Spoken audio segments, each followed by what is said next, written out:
اور جینوسائڈل یعنی نسل کشی کے زمرے میں ڈالا ہے. تو یہ بہت بڑی بات ہے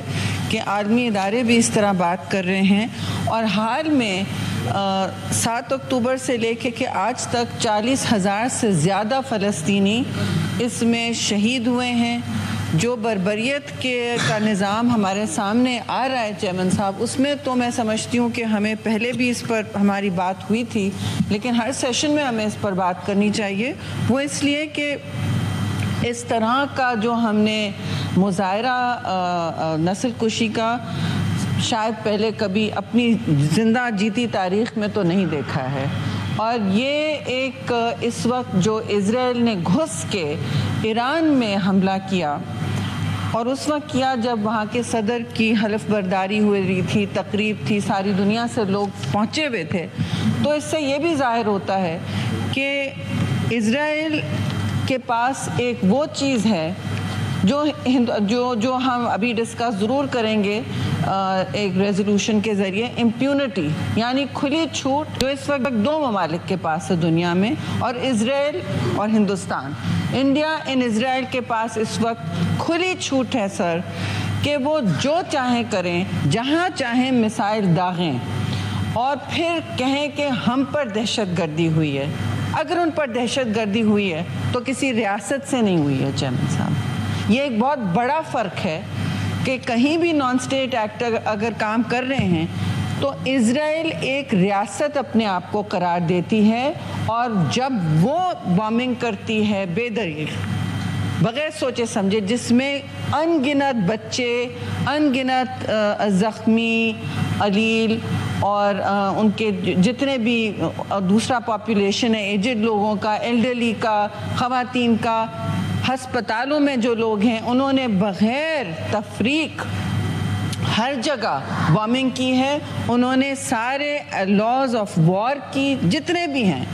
ان کی دھجیاں بکھیری ہیں. اور سب سے اہم بات چیئرمین صاحب، اس پرٹیکولر جو سینیٹر پلوز شاہ نے موو کیا ہے، اس پرٹیکولر بارے میں یہ ضرور کہوں گی کہ انہوں نے جو امن کا ایک پروسیس شروع ہوا تھا، امن کا عمل شروع ہوا تھا، سیز فائر کے حوالے سے بات ہو رہی تھی، سارے ممالک اس میں انوالو تھے، جو وہاں کے ہیں، ایجپٹ انوالو تھا، سب انوالو ہو گئے تھے. لیکن اس کا انہوں نے جب پیس پروسیس اگر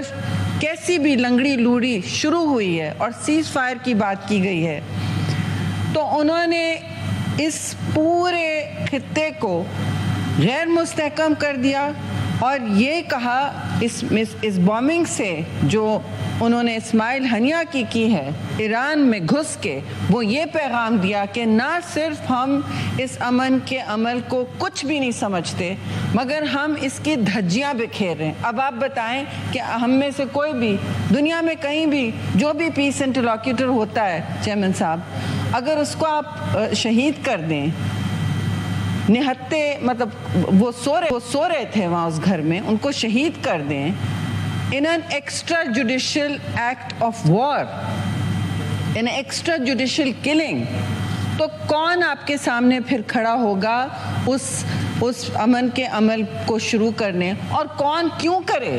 کیونکہ آپ نے تو کہہ دیا کہ ہم نے اسی کو فوری طور پر سابوٹاج کیا، اور ساری دنیا کم از کم طاقت کے جو مرکز ہیں انہوں نے اسے دیکھا، اور کچھ روایتی باتیں ہوئیں، کچھ غیر روایتی، لیکن رزلٹ یہی ہے، نتیجہ یہ ہے کہ اسرائیل نے نہ صرف امن کے عمل کو بالکل ایک اس کی دھجیاں بکھیری، مگر جو قانون کی بنیاد پر ایک عالمی نظام بنا ہوا ہے، یعنی کہ رولز بیسڈ آرڈر جو سیکنڈ ورلڈ وار کے بعد بنا ہے سر، اس کی بھی دھجیاں بکھیری ہیں. یعنی کہ اب کوئی قوانین نہیں ہے، اب جو گھسے جو مرضی آئے کر سکتا ہے، وہ واضح ہو گیا ہے. ہندوستان نے تو اپنے کشمیر انڈین ہیلڈ کشمیر میں کیا ہے، اور اسرائیل نے گھس کے بیروت میں بامبنگ کی ہے، ان کے حزب اللہ کے چیف کو کی، پھر انہوں نے حماس کی چیف کی بامبنگ کی ہے، پولیٹیکل ہیڈ جو تھے اسماعیل ہنیہ، جن کے بچے، ان کی پوری نسلیں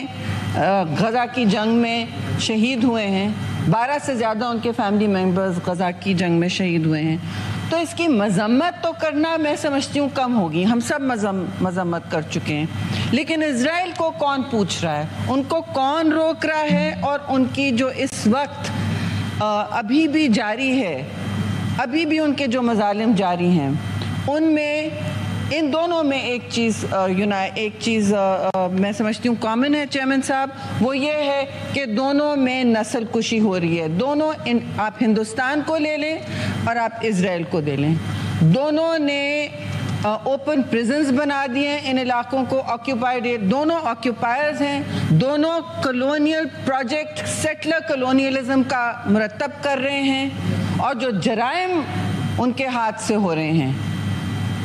ان کی بنیاد پر اب نہ کوئی اخلاقیات کا نظام رہا ہے، نہ کوئی رولز بیسڈ انٹرنیشنل آرڈر رہا ہے۔ یہ تو واضح ہے کہ امن کی انہوں نے جو ذرا سی پیشکش ہوئی تھی، ذرا سی پیش رفت ہوئی تھی، یعنی کہ وہاں ہیومینیٹیرین ایڈ بھی جب جاتی تھی اس پر بھی بامنگ کی ہے چیئرمین صاحب، کہ ہیومینیٹیرین کوریڈور بھی نہ آ جا سکے، بچے زخمی، خواتین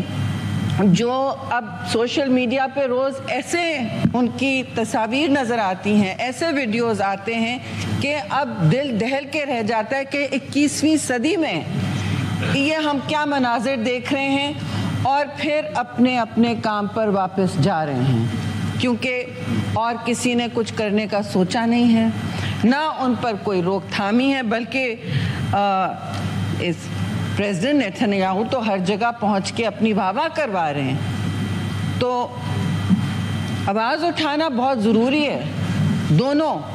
جہاں جہاں جینوسائیڈ ہو رہا ہے، اور دو علاقوں میں آکیوپائڈ علاقوں میں دونوں مسلمان ہیں، آپ سوچئے وہاں ہو رہا ہے، آپ سوچئے کہ کہیں اور ایسا ہوتا، کسی ویسٹرن نیشن پر اس طرح بامنگ کی جاتی، آپ بتائیں تو یہ حال ہوتا۔ مذمت کیا، وہاں تو ایئر کرافٹ کیریئرز پہنچ چکے ہوتے، جو اس وقت اب برے صغیر میں جنگ ہیں کہ اس کی منڈلائیں، خانہ جنگی شروع کر ایک پورے مڈل ایسٹ بلکہ دنیا کو ملوث کر دیں، اور اسی لپیٹ میں، جنگ کی لپیٹ میں، اس کی کور میں وہ مزید نسل کشی کریں اور کسی فلسطینی کو وہاں زندہ رہنے کی جگہ نہ دیں۔ ان کا پروجیکٹ یہی ہے، it is a settler colonialism project and must be called by its name. Like the Indian project in illegally occupied Kashmir, Indian Kashmir, the one that the Palestinians are facing, sir, is also a brazen, naked settler colonialism project driven by the brutality of illegal bombings, illegal and extrajudicial killings, and the stripping of all rights, especially the torture of those innocent civilians who have nowhere to go, who are living in open prisons in both these territories. Kashmir بھی، occupied Kashmir بھی ایک کھلا jail ہے جی، ہم تک خبر بھی نہیں پہنچتی کیا ہو رہا ہے، اور یہی ہو رہا ہے فلسطین میں، جو بچا ہے وہاں سے بھی گھر بدر کرنا چاہتے ہیں، کوئی حقوق نہیں ہیں ان کے، پہلے بھی نہیں تھے، کوئی بھی اسرائیلی آ کے کہہ سکتا ہے کل کھٹکھٹائے دروازہ اور کہ میں یہاں رہوں گا، کہیں دنیا سے وہ فلائٹ لینڈ کرے تیل اویو میں، ان کو سٹیزن کا پاسپورٹ ملتا ہے اسی وقت، اور وہ کہیں بھی جا کے فلسطین کے علاقے میں جا کے